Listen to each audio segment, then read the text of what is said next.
left in pieces. No picture on a t-shirt, like you never existed. I'm done being a victim. This my villain era, look out. I go hard for my heart, play with her, it go down. Now you blocked, don't make a sound. Don't wish you no harm, but I hope that no good come around. In my space, there's no cheaters allowed. I gave you my word. Try it again, you're gonna lose your girlfriend. The nerve to think I wouldn't disappear from your life. Boy, watch me. Cold-blooded.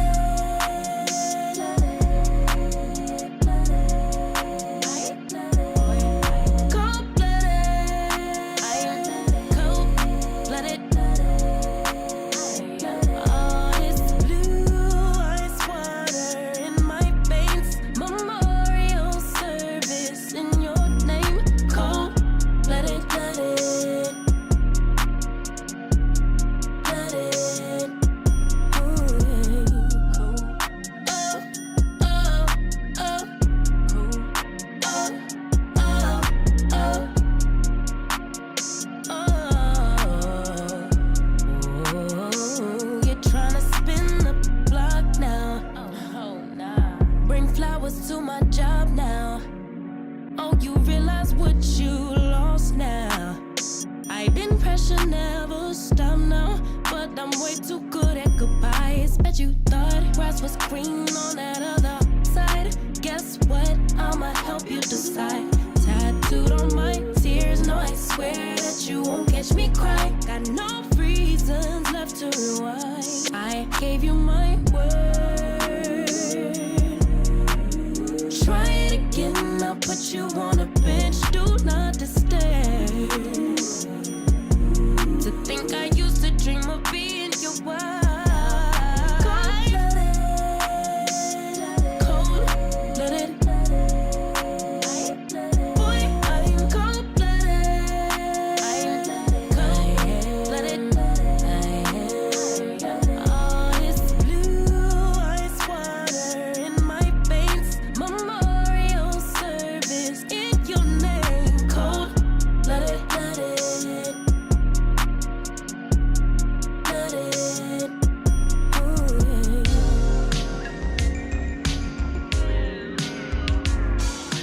Alright, baby.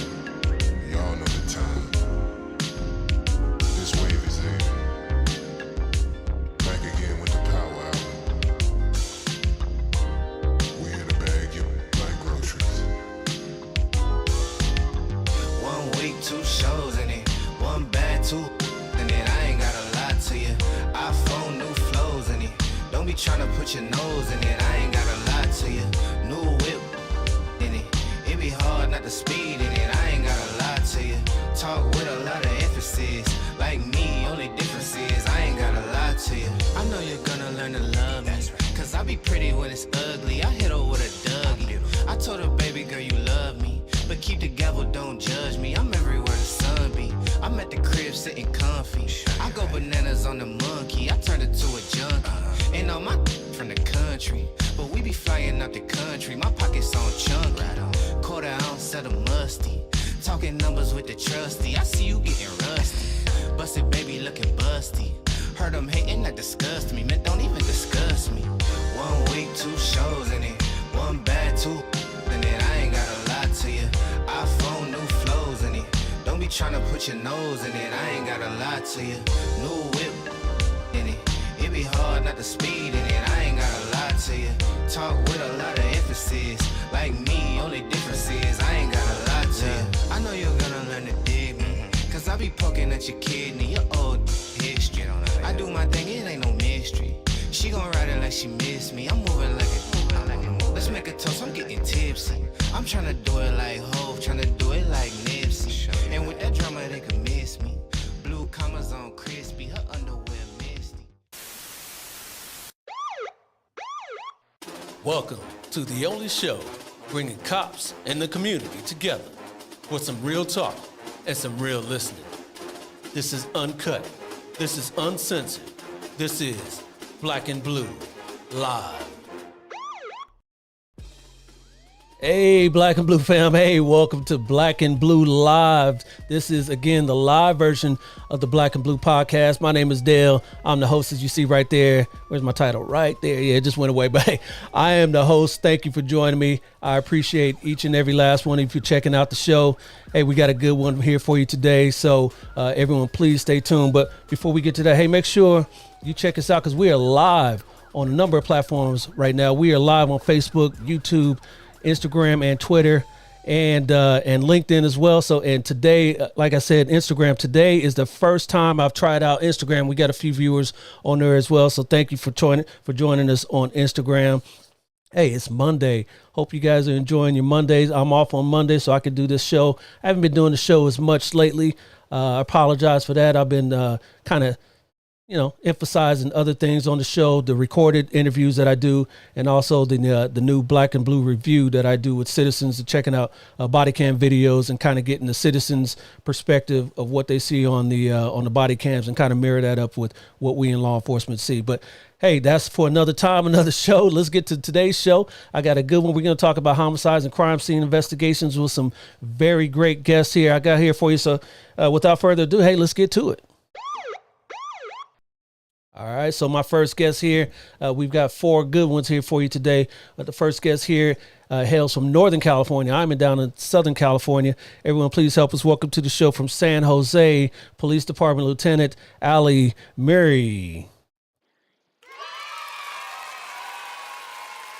How you doing, sir? Thank you very much for having me. Absolutely. Good, thank you very much. Absolutely. So, hey, I thank you for coming on to the show. I told everybody that you were up in San Jose, California. Tell everybody a little bit about yourself. You were a lieutenant, obviously. Tell everyone a little bit about yourself. I've been with the San Jose Police Department for 20 years. I got hired in January. Currently, I am the lieutenant assigned to our homicide unit, crime scene unit, and then our vehicle crimes unit, traffic investigation unit. All right. Well, thank you for. I'm sure you got a lot of experience in homicide investigations, so we'll definitely call upon that. Appreciate you. All right. Our next guest here is retired from two agencies. I'll let him tell you guys all about it. Everyone, please help us welcome to the show retired Detective Maurice Landrum. How you doing, Dale? Thank you. Excellent. How you doing, sir? I'm doing well. It's a pleasure to be here with the lieutenant and your other guests tonight, to share our experience and history. I'll tell you a little bit about myself. I joined the Los Angeles Police Department in May of 1983. I stayed with that department for 21 and a half years. During that time, I worked about every unit under the sun. Patrol, specialized, detectives. I went to homicide, obviously South Bureau Homicide, and I went there in 1991, and that's where I kind of got my feet wet with homicide investigations. And from there, I promoted out of that position. I was assistant watch commander at South Traffic Division. Left there, and I went to the San Bernardino County District Attorney's Office, where I retired as a supervised investigator there in 2016. And now I have a PI license, so I do pre-employment investigations now for law enforcement to make sure that we continue to hire good people. Absolutely. Well, thank you for your service and your continued service. Appreciate you. Thank you. All right. Our next guest here is retired as well. He was a detective. We'll let him tell you where. Everyone, please help us welcome to the show, Detective Mark McGuire.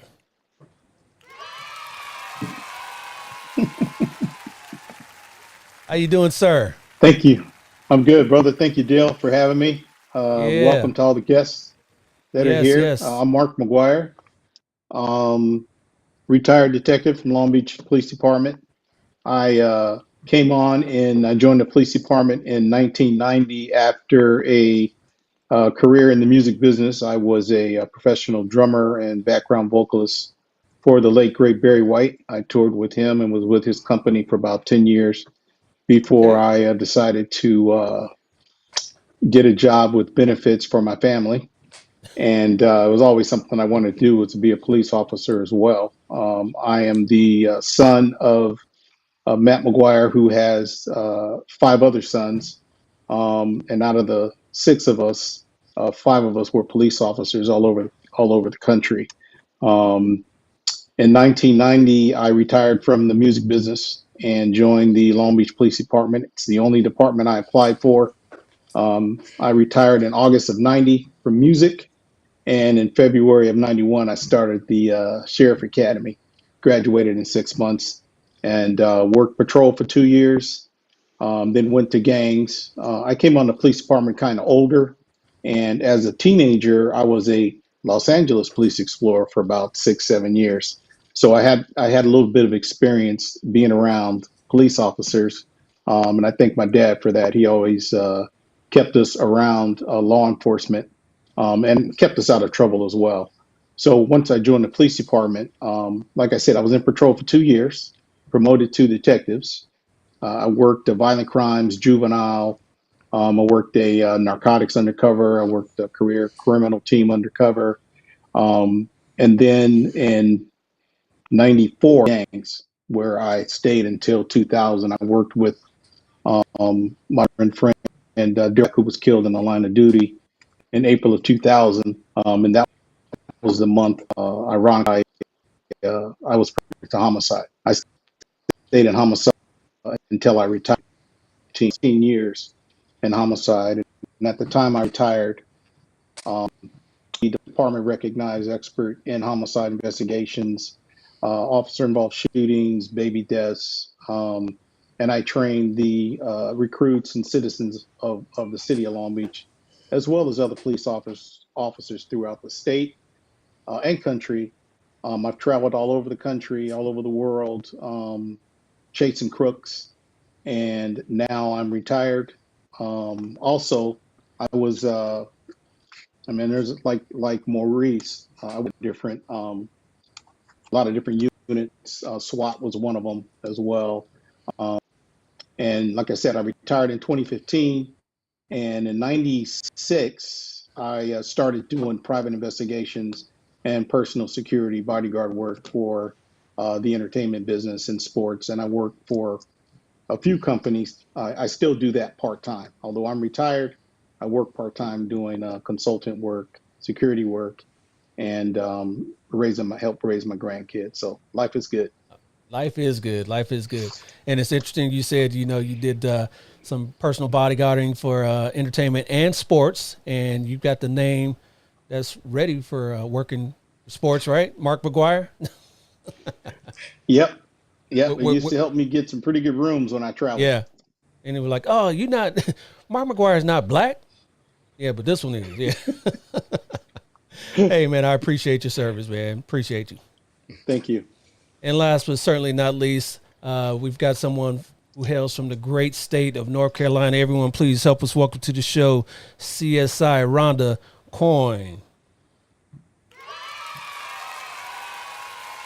How you doing, Rhonda? I'm doing well. Thank you for having me. Absolutely, absolutely. Why don't you tell everybody a little bit about yourself and where Franklin County, North Carolina is?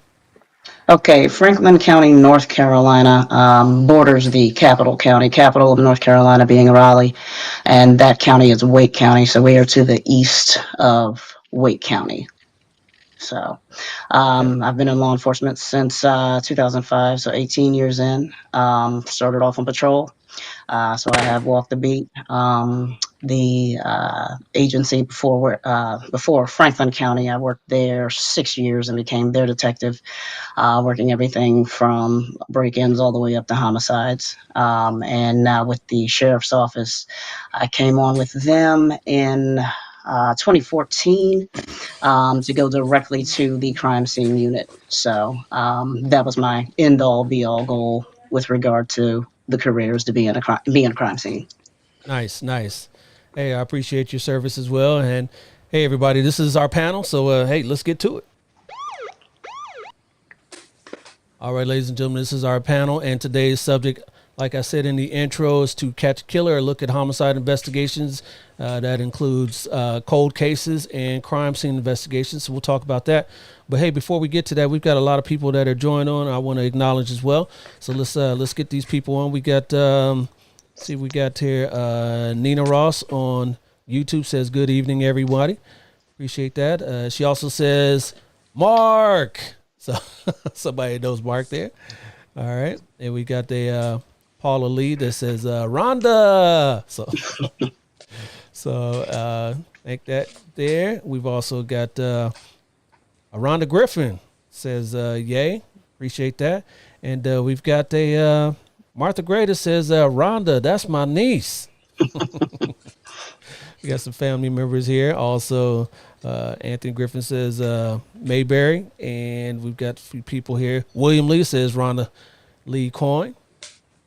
And yeah, so we got a bunch of people here. We appreciate everybody here. William Lee says, I am her dad. Thanks, Dad, for watching. Thank you there. And a couple more here.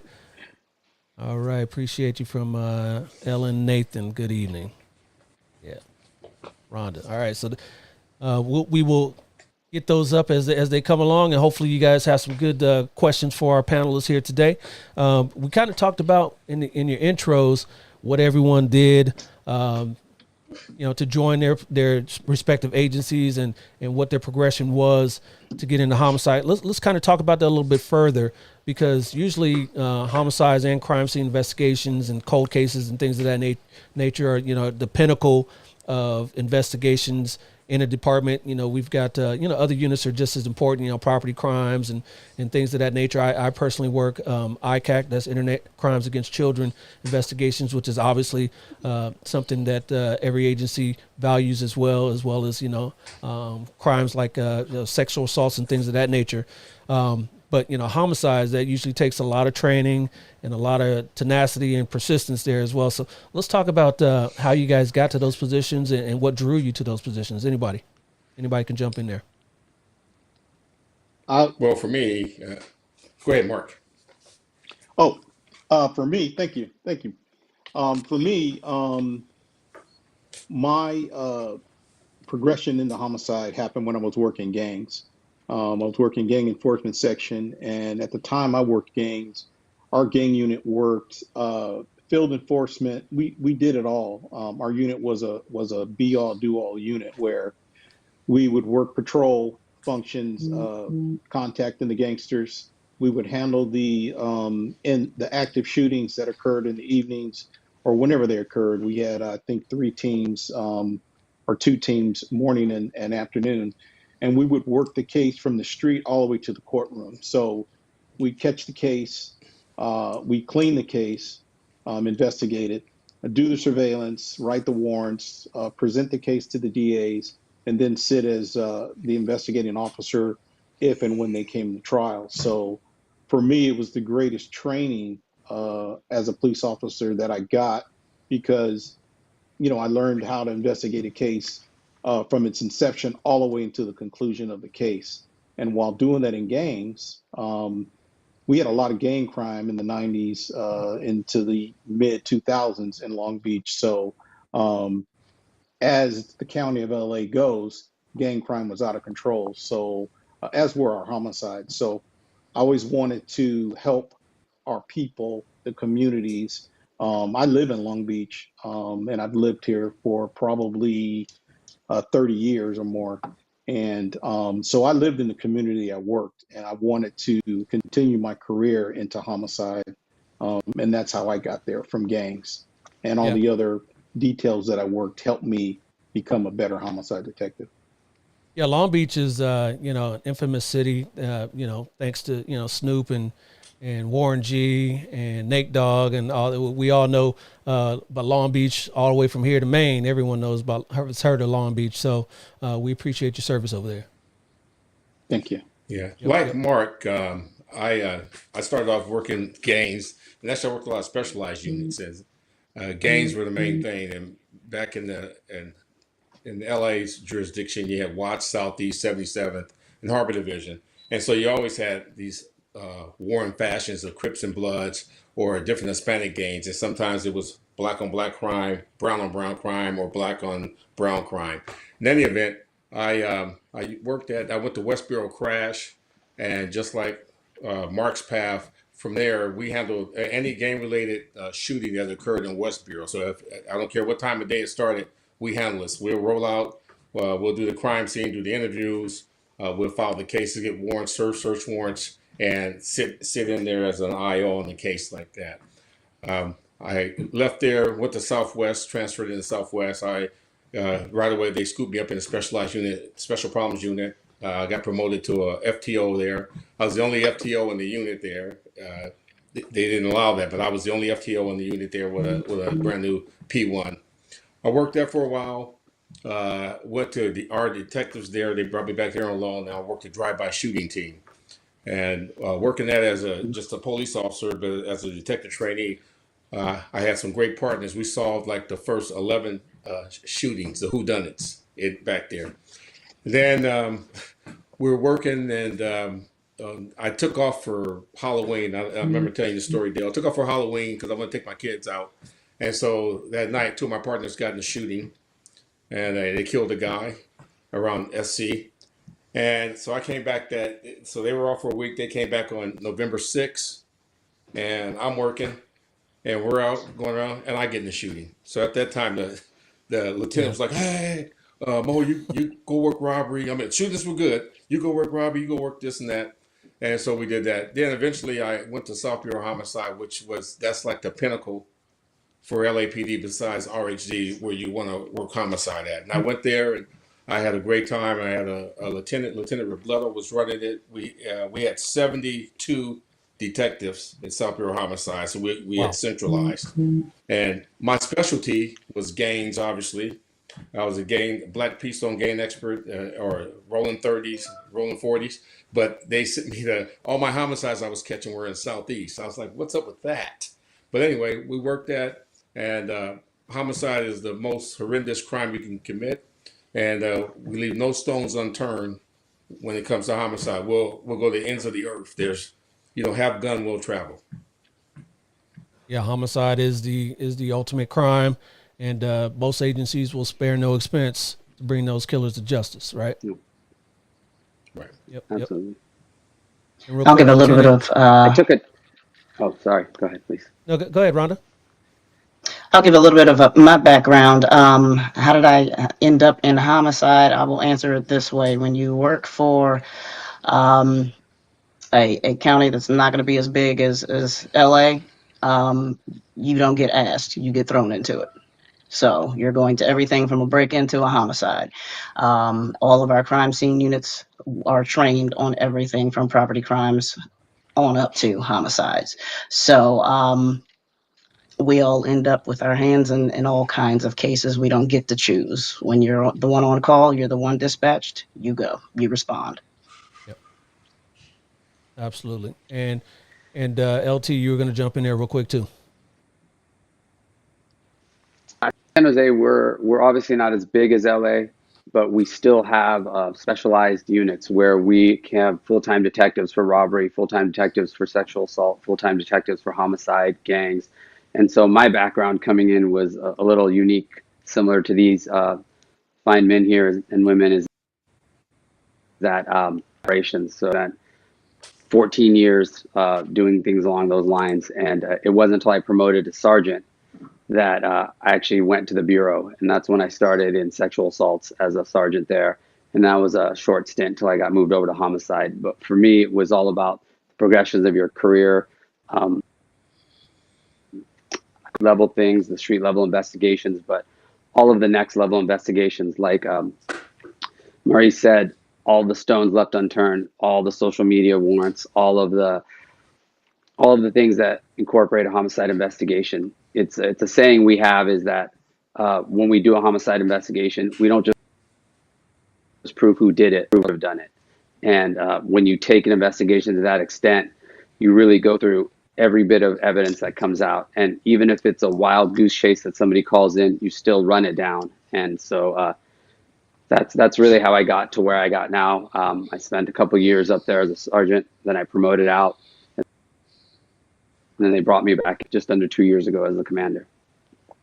Nice. And as lieutenant, what are your duties as lieutenant over there? So for obviously not as big as the 72 in LA, we are our homicide unit that Wait a minute. San Jose's got like a million people though, right? Yeah, we're Yeah, depending you're a on pretty what big day of the age. week you read the census, we're anywhere from 1,400,000 to 1,800,000. Yeah, I mean But I mean, that's pretty big city. we're just at 1,000 officers. Oh wow. LA is 9,200 officers, so big distinction there when you look at it Yeah. though. But our homicide unit is a full-time unit. We have 6 sergeants, 6 officer detectives that work in pairs. Also assigned in there is my crime scene unit. I have a crime scene sergeant and then 6 full-time crime scene officers that are assigned, and then 2 forensic analysts that we use for all of our forensic data, and they are non-sworn positions. Nice, nice. And Rhonda, you are sworn, but you work crime scene investigations. Correct. What Yeah. what kind of drew you to that? I was a child when I determined that's what I wanted to do.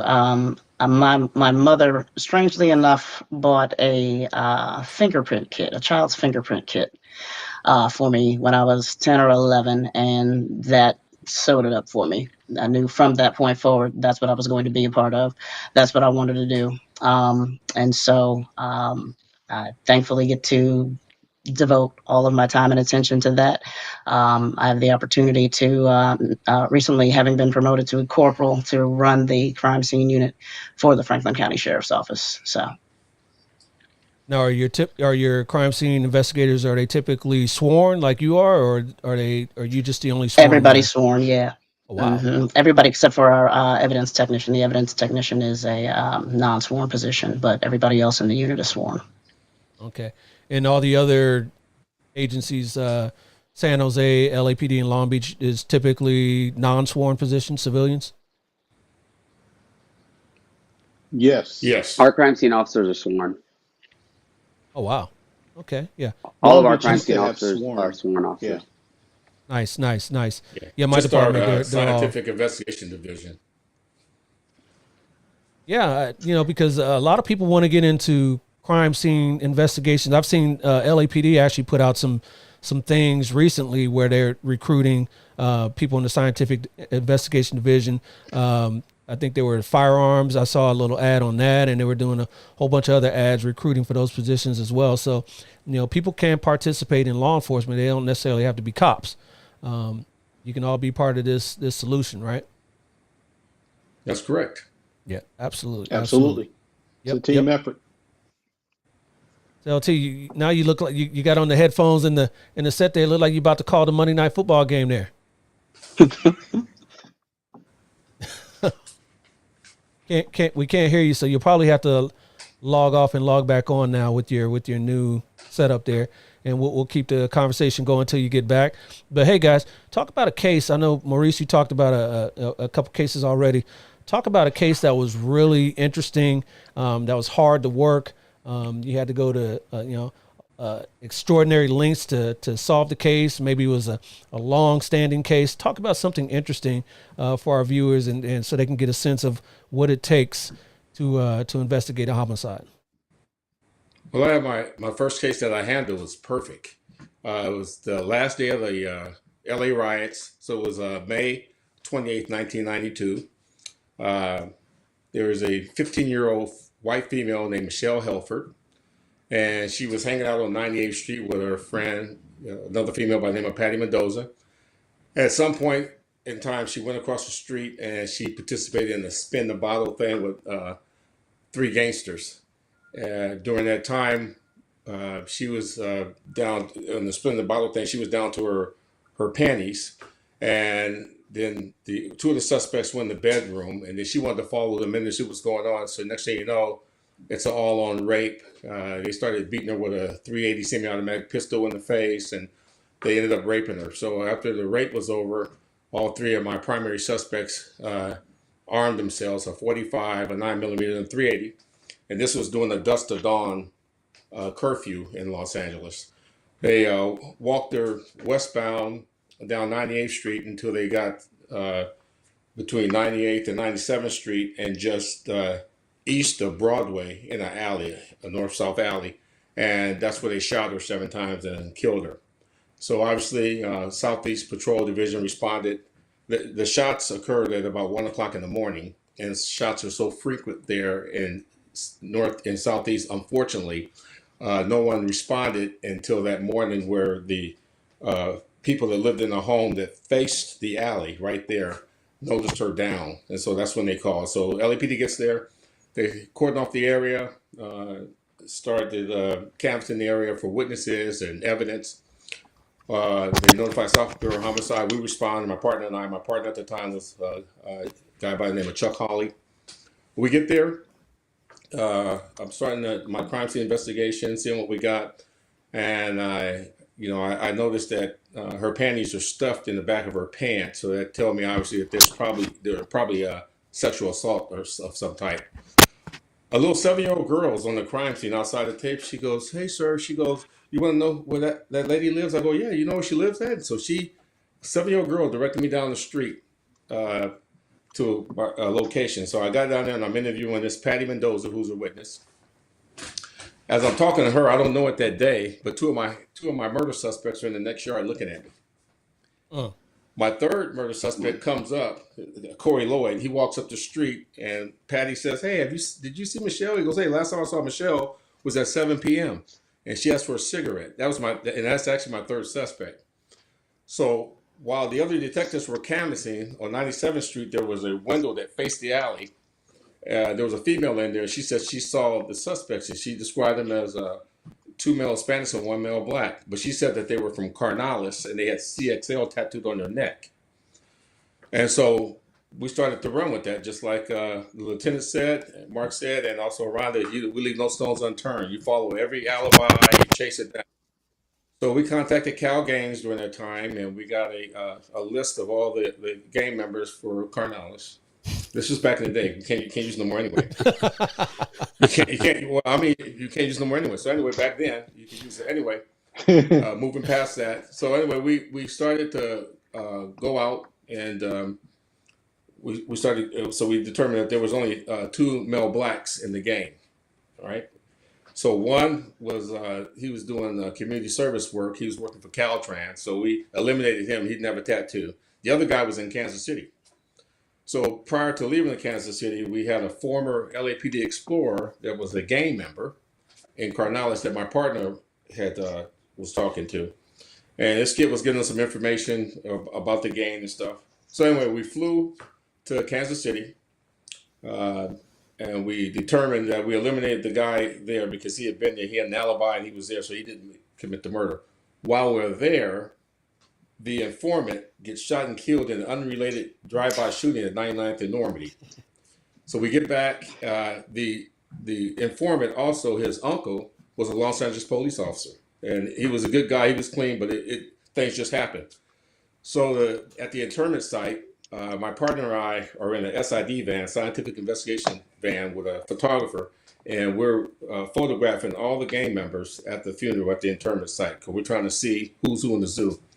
So while we're doing that, the uncle's there because he's supporting his sister, the decedent's mother.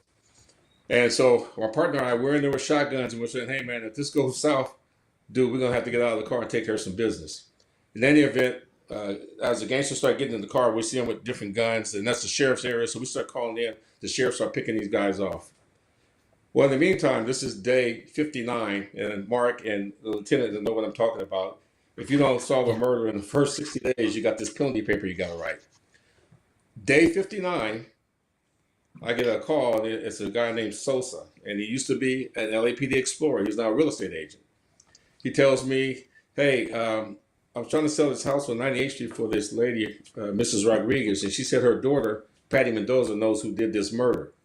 Well, I had already interviewed Patty Mendoza, and she said she didn't know anything. So needless to say, I drive out to the house. I grab Patty, and I tell her what's going on, and tell her that she's close to getting booked, as a conspirator. And she says, "Well, let me get my baby, and I'll go to the station. I'll tell you everything you want to know." So I call this my Happy Meal murder because I brought her baby a Happy Meal, and she told me everything. So it turns out that three suspects, did commit the murder. We ended up doing search warrants. I took one guy down to Rialto with Rialto PD. The other two guys we served search warrants on at the house on 98th Street. We had our SID come do the serology and get all that stuff in. I'm kind of make this real brevity. Anyway, we get these guys in custody. We process the scene. while we're doing the interviews, one of the guys tells me, he goes, "Hey, well, Lisa wanted me, but I didn't want her because my girlfriend had burnt me." I go, "What do you mean your girlfriend burnt you?" "Well, I got gonorrhea." Well, when Saraji came back on Michelle, she had first stage Okay. gonorrhea. We tried the case in Pasadena because Compton is normally try the cases, but they were full. Only in I'm LA, speeding ladies and this up. gentlemen. Yeah, I'm speeding this up. So all these guys got convicted for first degree murder, and I'm retired now. I've been retired from LA for almost 19 years now from LA. They're still in jail, and they're going to be there because they got LWOP, which for your audience is life without parole. But that was a great case because we did a lot of jumping through, and we turned all the stones, and there was a lot of up and downs, but it turned out good for us and for the community. Yeah. What was a trip to me before we move on to somebody else talking about a case that they worked is in the beginning when you said that the body was out there and then that 7-year-old girl came up and said, "Hey, you want to?" That reminds me of that movie. What was that? Boys in the Hood. Hey, you want to see a dead body with the little kids? Yeah, Yeah. and that shows you that's life imitating art or art imitating life. So yeah, I mean, it really happens. It's unfortunate that young kids have to actually see those sorts of the horrors that they do in these communities. But that's what you guys do. Good work. Good work there. Anybody else? Rhonda, you got a case you want to tell us about? Yeah, I'll share from a different perspective. We had an 18-year-old call 911 and actually admit that he had just killed his mother. Um, and when we get on scene, when first responding officers get on scene, you have this 18-year-old who is holding a human head and a butcher knife in either hand. And his 2 and 3-year-old brother and sister run out of the house behind him, covered in mommy's blood. Oh my goodness. He's brought into custody. It is a gruesome, brutal scene by all means, and I wanted to present the perspective that just because he called and said he did this, just because he's in custody, just because he's confessing at the moment, we as crime scene can't just wash our hands and say, "Well, he's in custody, we're good now." We were on that scene. Thankfully, I had 2 additional units with me that day, and we were able to um, finish up that scene within 8 hours, but there's no less time spent just because this guy is in custody. And when I say brutal, this woman had been beheaded, disemboweled, stabbed enough for the autopsy to take 2 whole days. And our work had just begun, even though he's in custody. So we can't act like it's sewn up just because he's confessing and just because he's in custody. Our work truly had just begun. Yeah, yeah, and obviously because anything can happen. This person Very could much have so. just this person could have said that he did it when he could be covering for another Correct. sibling. So all those things you have Correct. to be able to prove it. We have to be able to prove that as law enforcement that even though this Right. person's confessing that they did actually do what they said they did. They did. Yes, we still have to prove what it is they're saying. Yep. Yep. Absolutely. Marker LT. Well, Go ahead. there's a bunch of cases I could cover, but since there was a book written about probably one of the most difficult cases that I solved, written by Frederick Douglass Reynolds, who was on your show last year, I believe. It was a quintuple murder of 5 homeless people on the side of the 710 freeway at the Santa Fe off ramp in November. Actually, yeah, the very first. It actually happened on Halloween of 2008, and they were discovered the following morning, which is when I got the call out.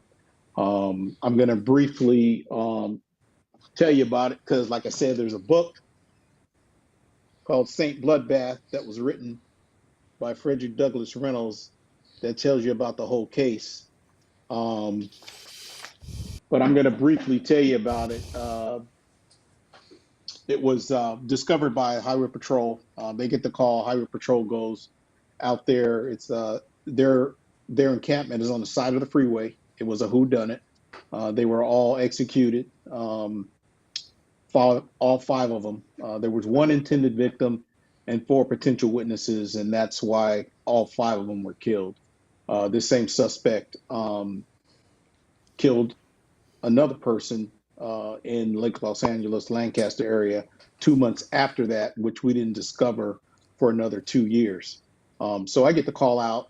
We roll out there. Like I said, Highway Patrol had responded. They had trampled all over the crime scene. Our own agency set the command post up, Mach 1, right in the middle of the crime scene. Because it happened on the side of the freeway, they put Mach 1 on the freeway off ramp where the suspects potentially could have used as an entry or an exit into the crime scene. So I made a move that, like I said, it was a whodunit. The beauty of this case is that it was a team effort. And the reason I say it was a team effort is because although I was leading the case, me and my partner, Hugo Cortez, were leading the case. We worked with LASD, the sheriffs, Carson sheriffs, major crimes. We worked with CDC, CDRC, whatever they're called. We worked with them. Corrections. We worked with For our corrections, audience, that's Department of corrections, yeah. Yes, sir. And I'm sorry. rehabilitation. That's what the R part is. There you go. Yeah. Yes, California Department of Rehabilitation. Is that what it's Yeah. called? Corrections and rehabilitation, Anyway. yeah. Correction. There you go. So we worked with them. We worked with. Now, why'd you have to work with them? I'll get to that. Okay. I'll get to that. We worked with them. We worked with LA County Probation and LA Crime Lab, our crime lab, and of course the coroner's office. Okay, because it was, when I go back to the crime scene, because it was a whodunit, we didn't really have, the only forensic we had were ballistic forensics. We had shell casings all over the campsite. And of course we collected all that and expended rounds that had went through the victims' bodies that we recovered.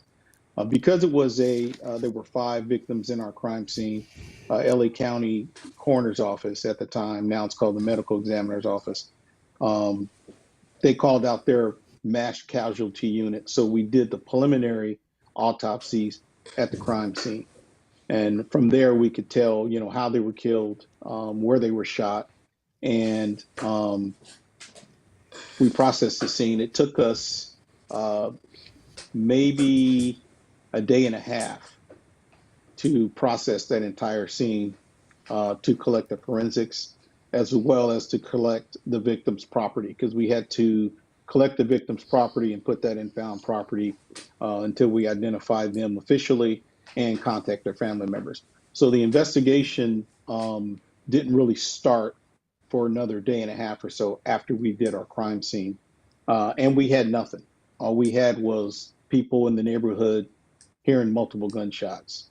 And the way we got onto this case is LA County Sheriff's Carson OSS actually helped me. They were the first ones to jump in because they had informants in the city of Carson and Dominguez, which borders West Long Beach, who contacted me and my partner, and they had an informant that had a feeling who did it. So we got onto those people right away, and I started trying to find out who they were. And of course, they were on parole, so that gave me the ability to do certain things, to watch them and keep track of them and do all those things. And so because the people were homeless, we had to interview hundreds of homeless folks in the area, right? And my department thought that this was a serial killer that was going around killing homeless people. And those of us that have worked the streets and worked in gangs and worked dope and all that, we kind of know what it is or what it might be when we get on scene. And believe me, it didn't look like no serial killer. It looked like somebody got pissed off at somebody and killed everybody in the place for whatever reason. So as the case progressed, I caught the case November 1st of 2008, I believe it was. And I closed it, and I'm jumping around because I don't want to give up the book. Number one, and number two, it's a long case. I solved it in 2012 was when we eventually got the filing. January, I believe it was, of 2012. So the way the case came together is after we got that clue from the informant, I got onto this guy, and then there were search warrants for phone records. There were surveillances on him and his crew. He eventually went back to prison, and here's where California Corrections comes in. He went back to prison because he was committing crimes all the time, and while he was in prison, while you're in prison, you either use the cell phone or you use the jail phone, and he wasn't using the jail phone. So he was using a cell phone. So I had wrote multiple warrants for his cell phone, his girlfriend's cell phone. And then, we piggybacked off of the numbers that were on there. And that's how I got to the bulk of the people that were involved. During the investigation, we found out a week before that there was a threat made by this guy to one of our victims a week before Halloween. And he made a threat that he owed him money, basically. And if you don't pay me my money, I'm going to come back and shoot up the place. And of course, a week later, that happens. So we're finding this out. We're putting this all together. We thought it was one group of suspects, and like everyone on the panel said, we had to investigate all that. We had to go through all the clues and leads, and we were even ordered to talk to a psychic because the psychic called the hotline and gave up. Yes, a psychic, and gave up information. It's in the book. It's very funny. But we had to do it. We had no stone unturned. We had to interview everybody that had information, and we did that. And that's what took so long. It's because we had to prove all this. So let me ask you, was that information from the psychic, was that fruitful? No, absolutely not. Absolutely not. Hey, you never know. They can be clairvoyant, right? Yeah, she got a great meal and out of it, and we got a good laugh out of it. And my sergeants and teammates got a good laugh out of it, and we moved on. So, so we finally put the case together, and that happened with LA County jails. And Long Beach PD jails. We did what we do, and we tricked them into talking to each other, and they gave little bits and pieces, the main guy, little bits and pieces of what happened. But how we knew it was him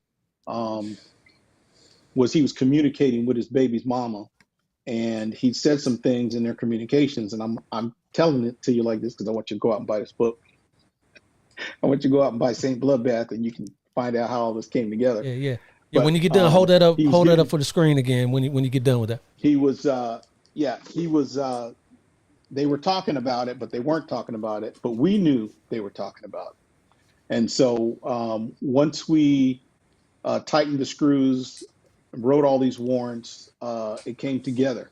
And when we talk about our training and experience, how we helped solve the other case, the LA County case, is because we were gangs, as a gang investigator or a gang cop. When you do warrants, you take everything, gangsters keep trophies, and he had newspaper clippings in his house of this other murder.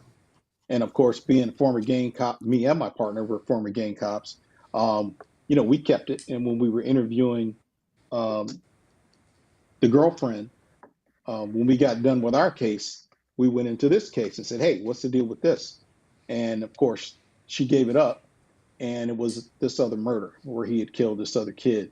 And that's how we found that, from a search warrant, from a newspaper clipping.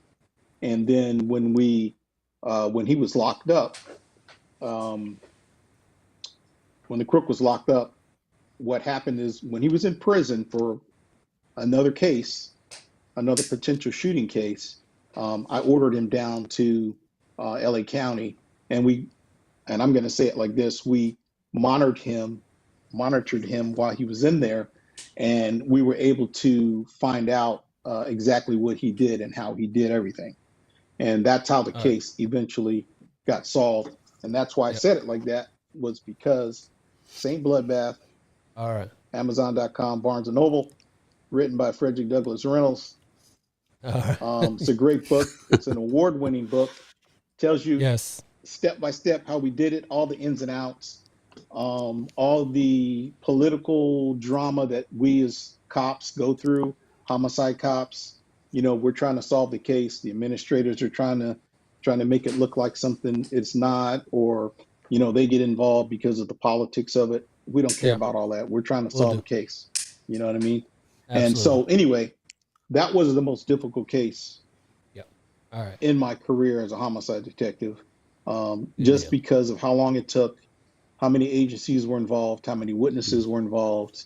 Long story short, we get the shooters, and I came back. I had retired. I retired in 2015. I came back from retirement, well, while I was retired, and I sat as the IO, and they were both convicted in 2017. And the main guy got death, and his partner got LWOP. All right. Yes. Yes. Got that. LWAP. Yeah. Yeah. We'll keep the conversations of the cases brief here. Just let you know we got some comments here from the other people here. We got Alicia says love to hear from the other panelists. So we'll keep the case discussions a little brief here, but it's all good there. That's what we're here to do. Talk about these cases. And so real quick, what kind of makes you guys tick? Makes you guys want to solve these cases? What's the most gratifying part of your job as homicide and crime scene investigators? What makes you guys want to leave no stone unturned and want to bring these people to justice? We'll start with you, Lieutenant. I think for me, and especially the detectives that work for me, I think one of the most important aspects to what we do is to be able to give a voice to the victims. Obviously, in this case, the victims have no say, and the families are all left so devastated by what occurred.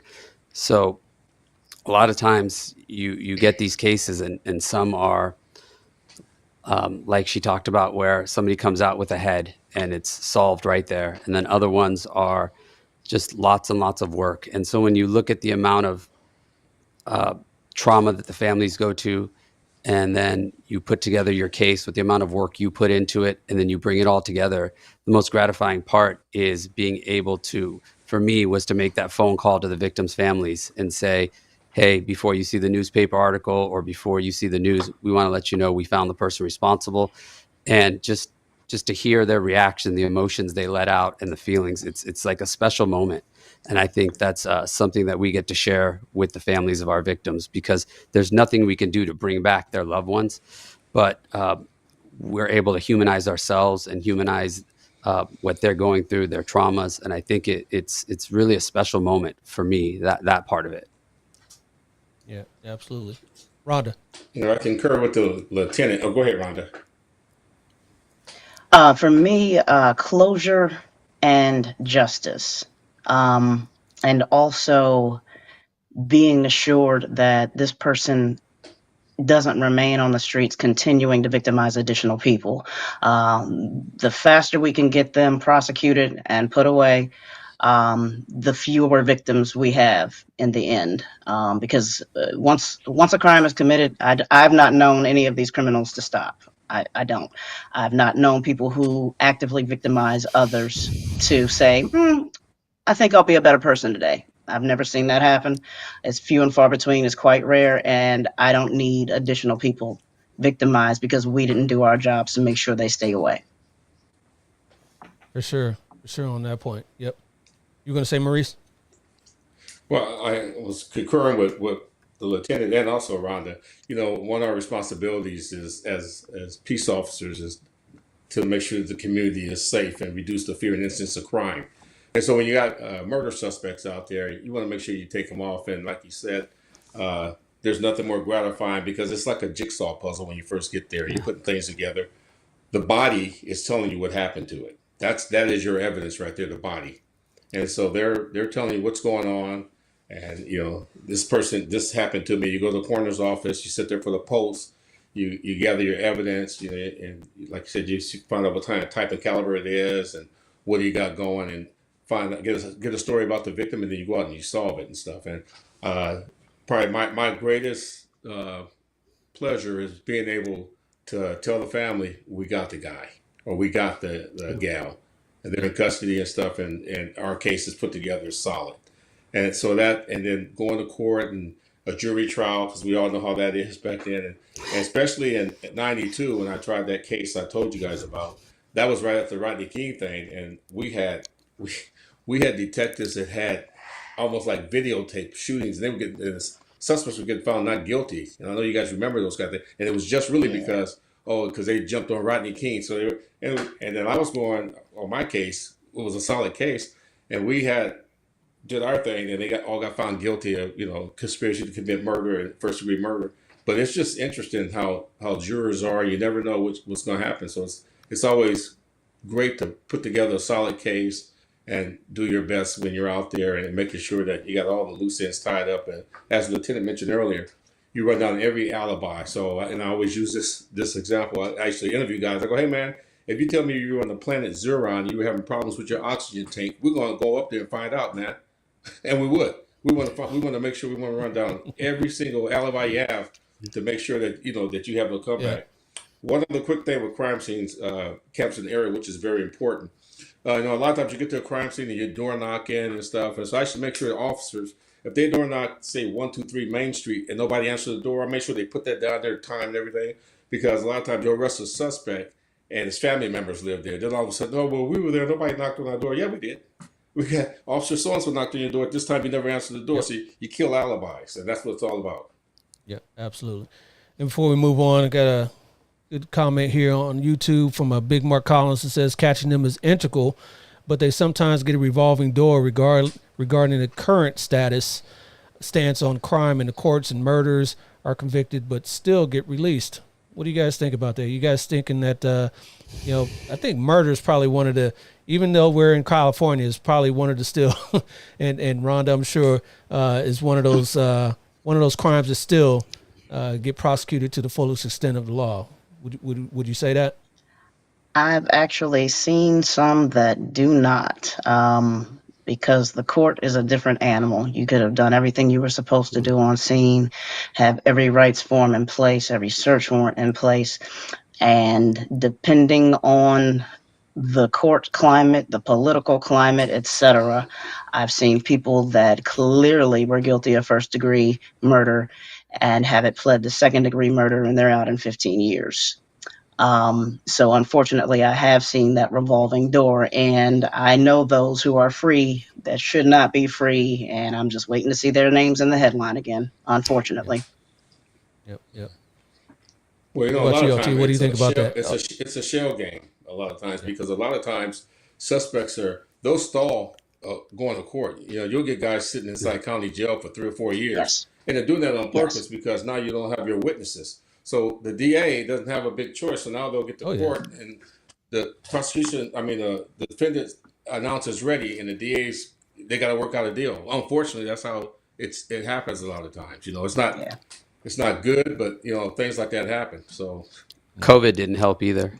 We still have cases Not that at can't all. go.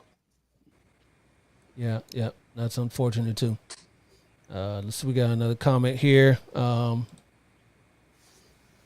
Exhibit A, OJ. Well, yeah. There's always going to be those outliers. Absolutely. Yeah. And we got a question from Joseph Coleman, who asked, how do you mentally separate work from home? How you guys do that? LT, go ahead, jump in there. Yeah, this is a really good question, because it's as I interview people to come into either a crime scene and or homicide, it's something that you have to be aware of. Like, how do people handle stress? And everybody kind of does it differently. And I don't think there's a magic way of doing it. I think one of the things that helps me separate work from home is I try to make a conscious effort before I leave the office and leave the cases that I'm dealing with, is to kind of have some sort of point in the day where I just let that go. I start with my colleagues.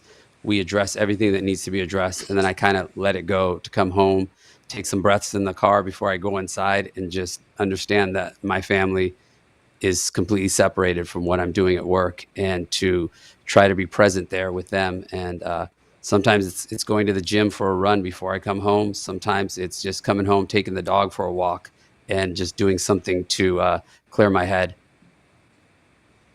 Nice, nice. Yeah. Anybody else? How do you I'll separate? How do you separate work from home?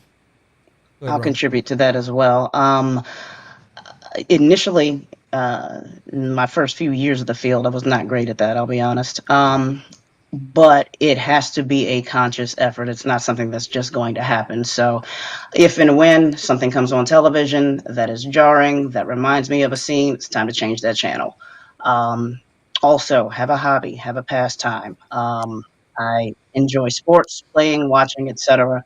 But also something that's been monumental for me. When I'm off, I'm off. I'm not chasing anybody. If something happens in front of me, it's 911. I have friends that want to live the career through me, and if I'm not if I'm not up for the conversation, then I just won't have the conversation. But I've got to protect my mental health, since this is what we deal with, and Yes. there's a time to turn it off and turn it off completely. Yep. Yep. Yeah, Let's move on I to agree another with question. both Lieutenant and Rhonda. I think that homicide is not for everybody. And there was a point in time at LA where young officers were being promoted to detective, and they were just ultimately being sent to homicide, and that wasn't a cup of tea, because everybody can't look at a dead body in different stages of death or go to an autopsy. You know, you got to have a mind for that. And then also, like they both said, when you get home, it's time to focus in on your family. My wife's a retired deputy, but she was good at that. You know, we just focused on the kids and the family and did things like that. You just left work at work. You know, I may say something to her about something because we could talk that lingo, but it was just very short. But the kids, and I'm not trying to push my book yet. I wrote a book, but I wrote a book just so that my kids and my grandkids would know what I did for a living. That once upon a time, their dad was and their grandfather was a Los Angeles police officer, and this is what he did and stuff. And so I talked about my career, about the gangs, my shootings, the whole nine, everything. Yeah, that's what's up. Hey, let's get through some of these comments here that we got here. We got Paula Lee on YouTube is asking, having seen the brutality you have seen, what psychological help is available to you?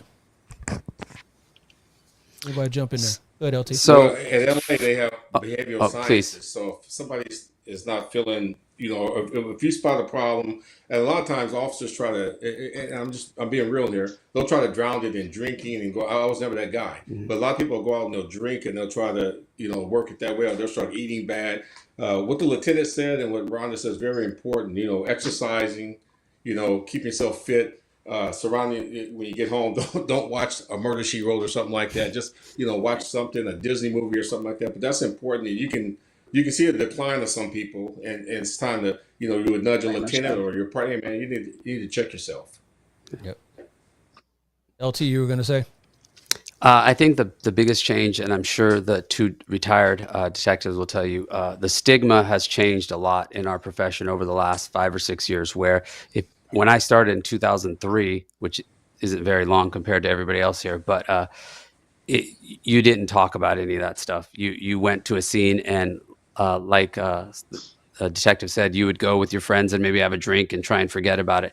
Now it's very common where we do have people, we have crisis management teams, crisis intervention teams that do talk to officers, and it's very important, especially for me, to make sure that my detectives, crime scene officers get that, because, you know, just like we talked about, we're all human. I have a crime scene officer who has a very young baby, and she has to respond to child deaths whenever we have them, pretty regularly, just like everybody else. And, you know, she's never going to come tell me that she's going through trauma, but it's important for me to make sure that, hey, would you like to talk to somebody? How's it going? And so we have a lot of peer counseling and things like that nowadays, and it's great that the stigma of it has changed a lot in our profession.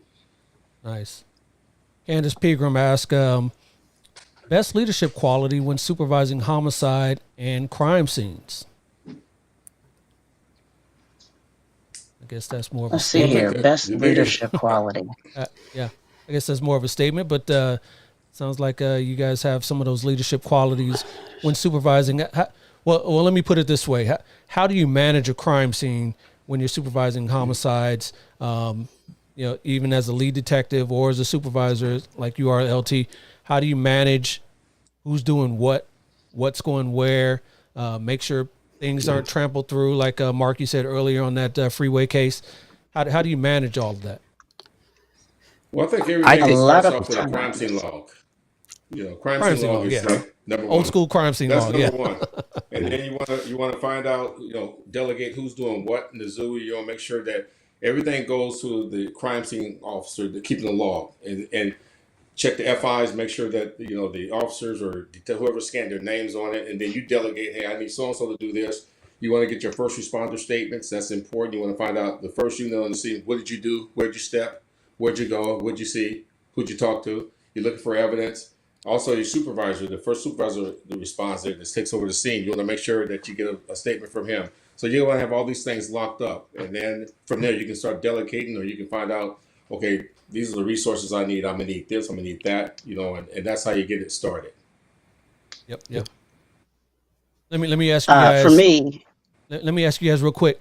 Do you guys train your lower officers, your new boots or whatever, to, like, when you have the crime scene log, they are in charge of that log. They don't let people into the scene that don't need to be in the correct. scene, regardless if it's a captain, the chief walking through, just lookalooing, things of that nature. Do you guys train your junior officers to kind of take charge of those sorts of things, or do they have to wait for someone? I'd like to speak to that. Yeah, go ahead, Rhonda. Because that's exactly where I was going to go with it. Know your craft well enough to be able to explain what you're doing and why you're doing it. A lot of times we can get much better cooperation from captains, chiefs, and everything on down to the guy who got out of the academy yesterday. We can get much better results out of them if we can explain the why behind. And that's one of the leadership qualities that's very necessary on a crime scene. So you've got to know it well enough to impart to them what this looks like when we do go to court. Yep. All right. Next question here on YouTube. We got Anthony Griffin ask, how do y'all squeeze in lunch food and food around some of the horrific things that you see? Well, Mr. Griffin, you're just human, Mr. Griffin. You got to eat, man. And so Gotta eat. I mean, you personalize it. You can be at a crime scene and there'll be blood and guts, but when it's time to eat, Yep. you obviously eat out of the public's view, but you got to get some nutrition in you. Otherwise, you're gonna pass out. They're gonna think, oh, that detective was soft. He couldn't take it. So you have to eat. yeah, you take a break. Take a break. Break. Yep. When and it's all the way down to patrol. You learn that on patrol. Yeah, exactly. You exactly. got to learn to eat. You got to eat. Yep. And one of the senses he left out there is smell. Oh, Lord. Oh, yeah. Oh, yeah. Next question back from Big Mark Collins says, do you consider it a slap in the face after dotting the I's and crossing the T's, then seeing your charges reduced, knowing you complied with the law and the rules specifically for the crime? Anybody? I guess basically what he's getting at is if someone gets out on a technicality. Well, I think, Big Mark, I think yes and no. We are charged with investigating, arresting, and bringing them to court. The DA's office, prosecution, they're the ones that prosecute and apply the charges that they believe or that they feel that they can win a case on or that they can convict someone on. So as police officers, that's not our job. Our job is to get them there, investigate it as best we can, and let the prosecution take over. That's why I said at the beginning of my conversation is that it's a team effort. Everybody has to be on the same team. Yeah. We have our expertise, they have their expertise.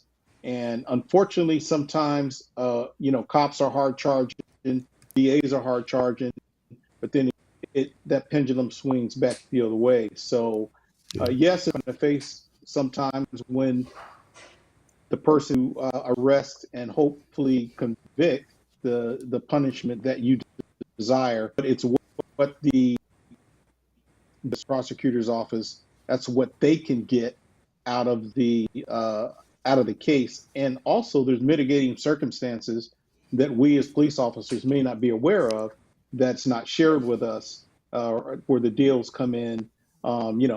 There's a lot of things that go on that we may not be aware of. As homicide detectives, we're aware of pretty much it, but sometimes decisions are made without us, and that's where you get that, or you get the convictions that you didn't think would happen. A lower conviction for what you thought it would be. Yep. If that Another answers question your here from a Joseph Coleman says, in the movies they say you have to think like your adversary. Is that true? To some extent, yeah. You have to, absolutely. to some extent, yeah. The more experience you have investigating crime, you take Mo, you take me, you take, well, any of us, whatever experience we bring to the table, me working gangs, your life experience, where you grew up, all that comes into play when you're chasing somebody. The better you know your adversary, the easier it is, or the faster it is you're going to catch them. And if you grew up in the hood, there are certain things that you know that the guy that didn't grow up in the hood doesn't know. And when you're chasing somebody and you know what he might do or could do, it's easier for us to get to that point. So yeah, when you're investigating a crime, you've investigated so many of them, you can pretty much predict the outcome of that case. You know what I mean? With gang cases, they only end a couple ways. They're either gonna surrender, shoot it out, or somebody else is going to kill them. And we try to anticipate that. So yeah, we do think like some of our adversaries, especially with like non-violent crimes, burglaries, that type of thing, where there's an MO, all that. I can attest to And that. I'd like to add to that. I can attest to that working, crimes against children. I work pervs, and I got to kind of think like them. These guys that like 6-year-old little girls or 5-year-old little boys. I got to kind of think like them and what they would be looking for, so I can bring them off the streets. And I'd like to say, from the crime scene perspective, we may not necessarily be trying to think like the adversary as much as trying to determine what does the person physically have to do in order to carry out this crime. What did they physically have to handle and touch? Okay, that's where I'm going to find fingerprints. How did they have to hold this weapon, swing this weapon, retrieve this weapon? That's going to guide me to what I need to focus on in a crime scene. Absolutely. Awesome. Hey, this is a great conversation here. I know we could go on forever and ever and ever, but we gotta move along here. And hey, I told you guys we had a little something for you guys as we wrap this up to test your knowledge on trivia. So let me get that going here, and we will get started here. And here we go. This is Family Game Night. And you guys' category today is excessive detectives. That means TV and movie detectives. That'll be really easy. Let me show you the rules here. You will try to guess the name of a TV or movie detective or detectives, or the movie or TV show that they appeared in. So you can either name their name or the TV show or movie that they appear in. The first clue will appear on the screen. You have until the timer expires to answer. If you guess correctly, you will get 4 points on that first clue. But if you answer it wrong, you'll be locked out from any further clues. All right? If you get it right on if you get it right on the first clue, you get 4 points. If you get it right on the second clue, you get 3 points. Third clue, you get 2 points, and so forth. All right. And of course, the player with the most points at the end will be our champion. All right. Clear as mud. Why not? All right. All right. So here we go. We'll turn on our timer, and here we go. Detective number 1. First clue. Adrian right. Nobody got it there. How about OCD? TV and movie, guys. Formerly San Francisco PD. Nobody watch TV or movies, huh? All right. Name is the same as a man who was withdrawn from the world for religious reasons. A man who was withdrawn from the world for religious reasons. People in the chat have got it already. Nobody? 3, 2, 1. Monk. Oh, who said that? Say your name. That was you, Mark? Monk. Yes, that is correct. Yep. I will give you the point. It is Monk. Yes. Now, did you get it from the last clue of rhyming, or have you ever seen that show? Oh, I've seen the show. My wife watches it religiously. All right. So we will give you 1 point. We'll give you 1 point for that. All right. So we got that now, all right? We got the gist of how this is going to go. Here we go. Next detective. Here we go. Brothers.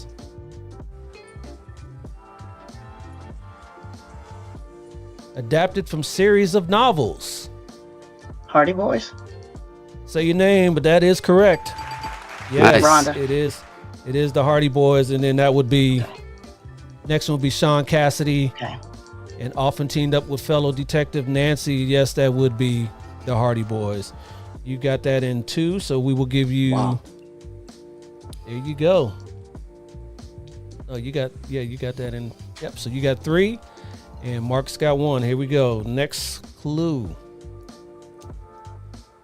Your next detective. Here we go, guys. Portrayed in a movie in the 60s and on TV in the 80s. Nobody. All right. This is Sparta. Sparta. All right. Next one. Mississippi. Sparta, Mississippi. Last clue. Sidney Poitier. Mr. Tibbs. Who was that? Mark, say your name. Call me Mr. Tibbs. They call me Mr. That's Tibbs. right. Yes. That's right. They call me Mr. Tibbs. Virgil Tibbs from the movie and TV show In the Heat of the Night. All right, so you got 1 point there. All right. All right, come on, LT, jump in here. Jump in here. I know you guys watch TV and movies. Come on. Detective number 4. You still got time. Here we go. Retired English teacher. Second clue, Cabot Cove, Maine. All right. Writer. Murder, She Wrote. Yeah. Yep. Oh, LT, yes. Murder, She Wrote on the third clue there. Nice. Next clue would have been Agatha Christie, and yes, that would have been Jessica Fletcher from Murder, She Wrote. LT, you got 2 points for that. All right. Angela Lansbury, Murder, She Wrote. All right, here we go. And here we go. Detective 5, Narcs. Silk Suits. Miami Vice. Yeah. Mark, that was you, Miami Vice? That is correct. Next clue would have been Ferrari Yeah. and South Beach. Yes, that is Crockett and Tubbs from Miami Vice. You got that on second, so we got 2 points, 3 points. There we go. All right. Detectives number 6. The prototypical detective, the standard. The prototypical detective. All right. Next one. Logical. Columbo. Oh, that is incorrect. The prototypical detective is not Columbo, but somebody else. Pipe. Sherlock Holmes. Streets of San Francisco. That is that is Rhonda. Rhonda got that. Yes, that is correct. It is Sherlock Holmes. You got that on the third one. So you got, and next one would have been Elementary, my dear. And that, yes, that is Sherlock Holmes. And you get 2 points. Rhonda. Wait, oh. There you go. So we got Lieutenant with 2, We've got Mark with 6. We've got Rhonda with 5. And come on, Mo. Big fat big fat 0. Come on, bro. Get you on here. Let's go. Here's your next one, guys. Detective number 7. Green and blue van. All right. Zoinks. Scooby-Doo. Who's that? Oh, that was Lieutenant. Yes, that is Scooby-Doo. You got it from the Zoinks. Yes. Nice. That's what 3 Kids does for you. Meddling Kids. Nice. And Talking Dog is, in fact, Mystery Inc., the Scooby-Doo gang. Yes. So let's get you. You got that 3 points. 1, 2, 3. All right. Caught up to Rhonda there. All right. Here we go. Detectives number 8. Dun dun. Law and Order. Law and Order. I won't X you out of that because we'll move on to the next one here. Partner Elliot. SUV. Law and Order SUV. That is correct. Yes. Who was that? Was that Mark? Mark. Yep. All right. Yes. More specifically, we've got SVU. Mariska, which would have been Olivia Benson from Law and Order SVU. Yes. All right. So we got you, Mark. 1, 2 points for that.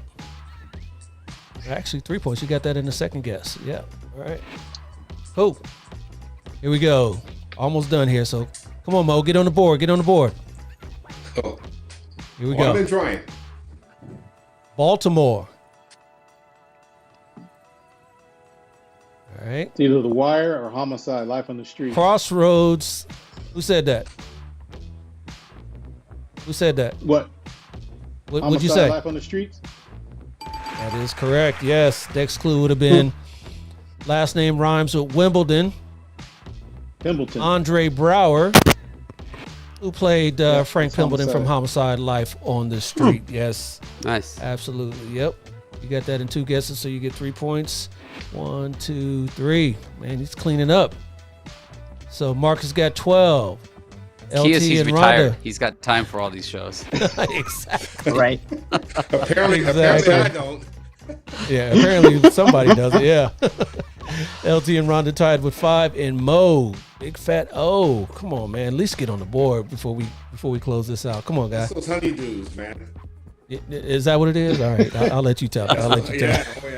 I'm busy a lot. All right, here we go. 3 fans of true crime. 3 fans of true crime. Nobody? All right. Steve Martin. Oh, it's Martin Short. Martin Short. it's with that the singer, but I can't think of the name of the show. And the singer, Selena Gomez. Anybody? Only Homicides in the House, or Only Murder in the House, or something like that. There we go. We got you. Yes, it Nice. is. Only murders in the building. Yes, you got that. You get 1 point for that. All right. Yep. Only murders in the building. A couple more here for you, Mo. At least get on the board. A couple more here. Here we go. Balding veteran often paired with younger partners. Okay. Manhattan. Oh, NYPD Blue. That is correct. NYPD? NYPD Blue. More specifically, we've got even with the dad bod, he went viral with the iconic bare bottom scene, if you guys remember that. And last name rhymes with Sicko Tricks. That would be Andy Sipowicz from NYPD Blue. Yep. Oh my. Okay. You got 3 points for that, LT. 1, 2, 3. All right. All right, here we go. Detective 12, English. All right. Actor was once named People Magazine's sexiest man alive. All right. Third clue, BBC Network, BBC Network. And your last clue, not Vandross. Luther. Not Wow. Vandross. Idris Elba. John Luther from the show Luther. Yep, you get 1 point for that. Yeah. Did I set you off there with not Luther? I mean, not Vandross? No, I was trying to remember his name. The name of the show. It's Idris Elba. So Yep. Here we go. And your last one. Come on, Mo. At least get on the board. 70s. Leather jacket. Shaft. Is that Mo? Yep. Oh, yes. He got one. Yes, he got one. Blaxploitation. nice. You're damn right. That would be Shaft, John Shaft. You got that on 1, 2 on the third row there. That would be Shaft, yes. And then that was played by the iconic Richard Roundtree, who we lost recently. So wanted to pay homage to him. The great Richard Roundtree died on October 24th. All right. Hey, we got you on the board, but hey, you know what? Let's not end it right there. Let's go a tiebreaker. This one will be worth 10 points. No, this will be worth 14 points. 14 points. 14. Since Mark has 13, this question here will be worth 14 points. So whoever gets this, you may just pull it out, Mo. You may just pull this out, all right? So here we go. The Law & Order franchise has spawned 7 separate shows totaling 62 seasons of television. How many episodes do all 7 shows have in total? The one closest will be the winner. Lieutenant, what is your best guess? 7 shows over 62 seasons of television in total. Best guess. How many episodes? 62 seasons, 7 separate shows, 10, 600. 600. Okay. Mo. I'm going to say 700. 700. Okay. Mark. I have no idea. You could say $1, like in The Price is Right. Yeah. Throw a guess in there. 7 separate shows, 62 seasons. Come on. 3, 2, 1. We're going to say 0 for you. 450. All right. And Rhonda. I'm going to say 7,000. 7,000. 7,000? Okay. Episodes. You asked how many Yes, episodes. All right. Well, and the answer is 1,316. Okay. Yes, and that is because I got the breakdown here. Let me see where we go. The original Law and Order went 22 seasons. It had 488 episodes. SVU went 24 seasons, 538 episodes. Criminal Intent, 10 seasons with 195.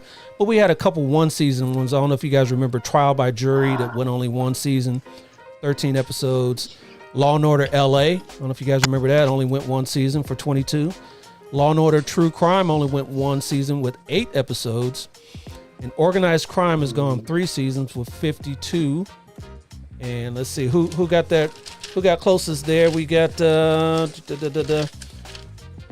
the answer there? I'm sorry. Hold up. We got 700 would Rhonda. be Mo. Mo, you pulled it out. You are the winner.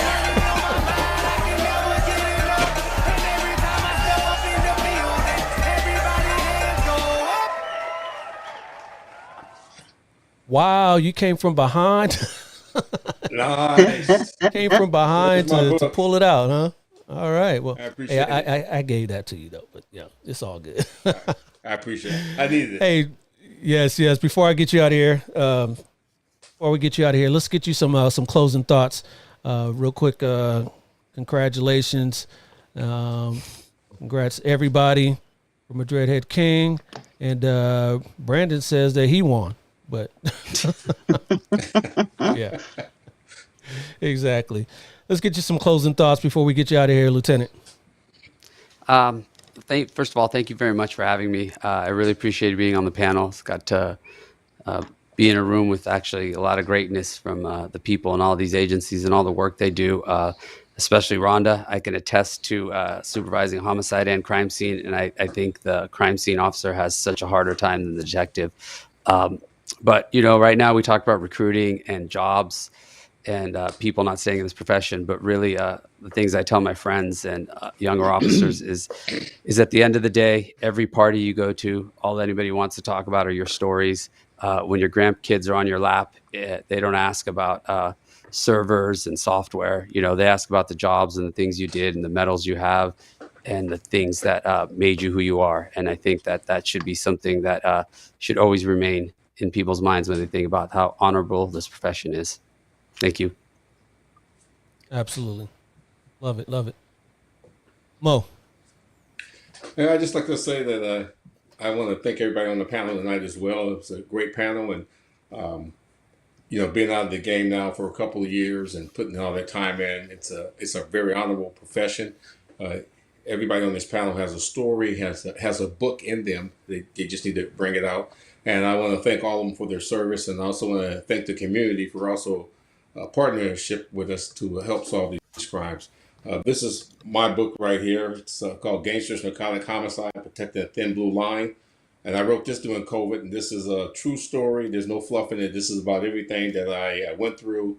And it's a quick read, but it's a good read, and it's all true about how it is to be a detective, a supervisor, and a police officer with LAPD. And where can we find that? You can find this on Barnes & Noble's, Amazon, and you can also get it at bookbaby.com. All right. And Mark. Thank you for having me on. For those of officers that are still working, take care of yourself, take care of your partners, be respectful. It's still a loyal job to do, an honorable job. Be the example. And to the community, this is a team effort. So in order to solve crime, we need your help and working together to solve these crimes, especially murder, homicide. Again, thank you very much for having me, and God bless. Thank you. Thank you. And Rhonda. Yes, thank you for this opportunity. This has been wonderful to impart to the general public what we do, what we see, what we go through. For the next generation coming up behind us, if you have this weirdly nerdy fascination with crime, please look into becoming a crime scene investigator because that's the skill set we need. Come see us, come join us. And hopefully we can continue closing cases. But thanks again for this opportunity. You got it. You got it. And a couple comments before we get you out of here. Martha Gray says this was very informative and eye-opening. She also says, thank you for all that you do. And Shayla Lee says, thank you all. This was awesome and insightful. And I thank you guys all as well. So you guys stay right there. And hey, I'll be right back. Hey guys, what you guys think about today's episode? That was pretty fun, right? We got a lot of good comments in from you guys out there. I appreciate everybody that tuned in today. This was real fun. That's what I love doing the lives here, because I get real time information back from you guys, real time interactive feedback from you guys. This was fun. And real quick, get another comment on there. So Eileen's, let me get rid of my logo there if I can. Where's that logo at? So you can read that. Boom. She says, thanks. And hey, I thank you for coming on as well. This is really informative. A couple more comments here. Thanks a lot from William Lee. And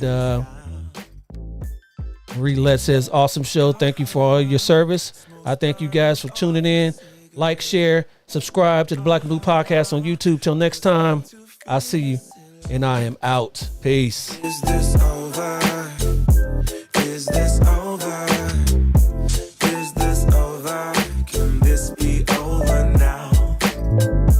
Is this over? Is this over?